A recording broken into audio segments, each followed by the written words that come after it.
first of all, I would like to welcome our panel of speakers here. We have Stephen Jones. He's a social work student, and he's going to share with us a little bit of his experiences with his own invisible disabilities and learning disabilities. We have Todd Furlong down here at the end. He's a substance abuse counselor for 25 years. He's here to present on substance use and disabilities in the disabled community. And then we have Julie Alexander.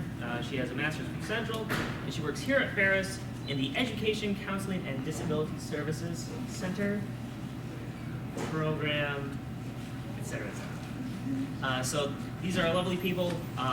Thank them, give them a hand. Wherever you're ready. Okay. Hello everyone. I'll be talking to you guys about my own disabilities I've been through. Stefan, Yep. can you speak up a little bit?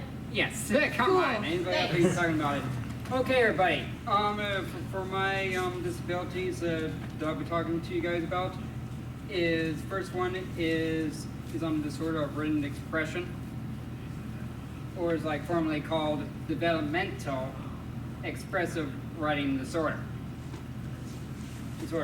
It affects the person's abilities to communicate in writing since it's like below normal level, because some people don't even know. Yeah.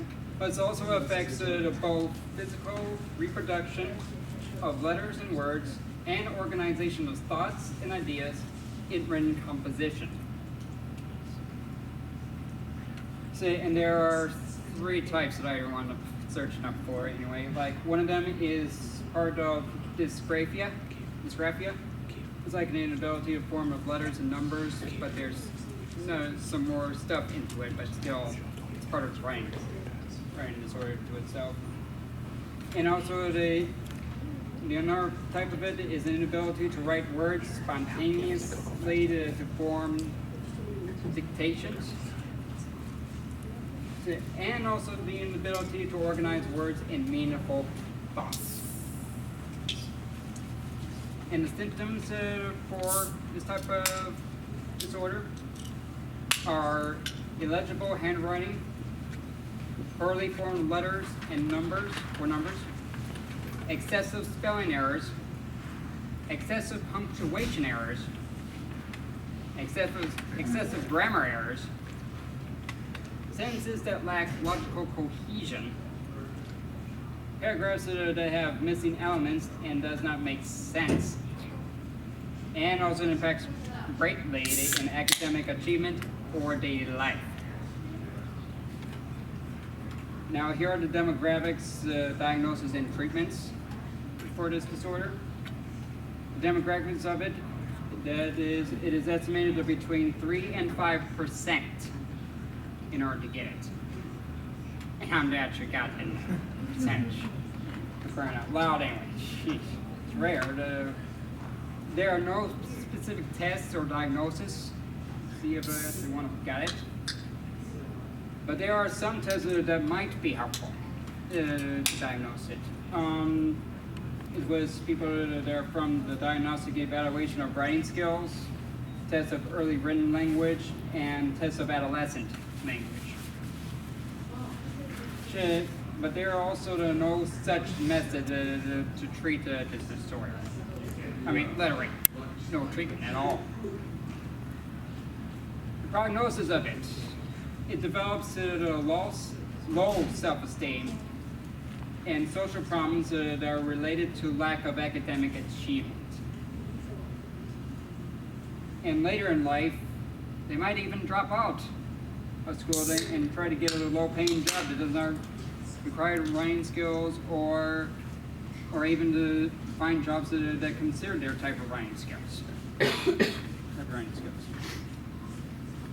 Now the next one that I got to as well as Asperger's syndrome. It's a form of autism which is a lifelong disability that affects how a person makes sense of the world and processes information and relates to other people. It is often called the hidden disability.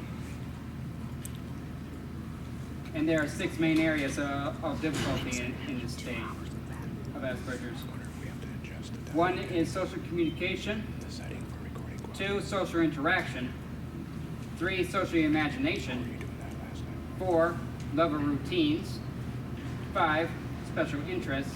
And 6, sensory difficulties. So, for diagnosis, some people see this as an unhelpful label. Some think that it helps the individual, families, friends, professionals, and colleagues to better understand their needs and behavior. It is also a key that is needed to open the door to specialized support, like supported living and finding a suitable employment. Like, for example, like a Excel employment option. They help people with disabilities to find jobs, and also even job coaching support to help them go on in life. The causes and cures for this, there's no cause at this time for now. None for now. Some think it may be caused by genetics or an environment. There is no specific cure and treatment, but there are many approaches, therapies and interventions which can improve the individual's lives. Like, for example, there are communication-based interventions, behavioral therapy, and dietary changes. And the ones that are affected by Asperger's in the U.S. is 1 in 500 people. That's 0.2% of the general population.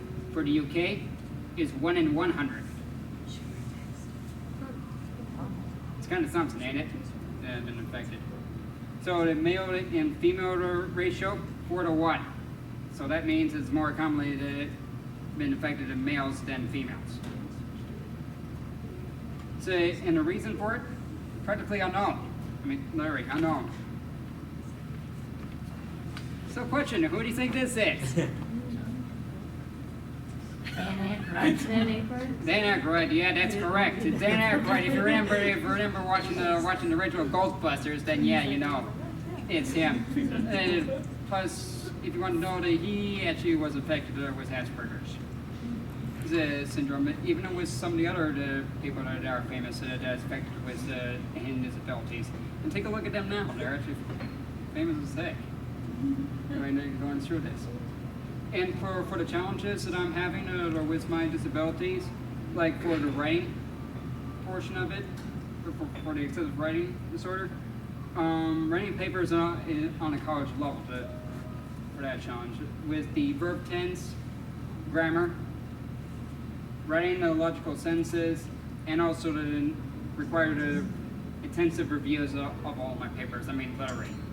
And plus, I always get my papers done either like a day or two before it's due. Anyway, then plus I need to get it checked fast. As anyway, sometimes it would take a while. I would do that over the weekends anyway. For the Asperger's part is socializing in college. So, for personally, I'm very sociable. I mean, Larry, I am. For me, I have more service type friendships than deep friendships because I'm in trouble of establishing that deepness of a friendship anyway. Like other friends that will call me to invite me to like parties or something like that. I would have been there like that, like a snap. But other than that, and it's sometimes hard to interpret social cues. So like facial expressions or something like that. Anyway, so sometimes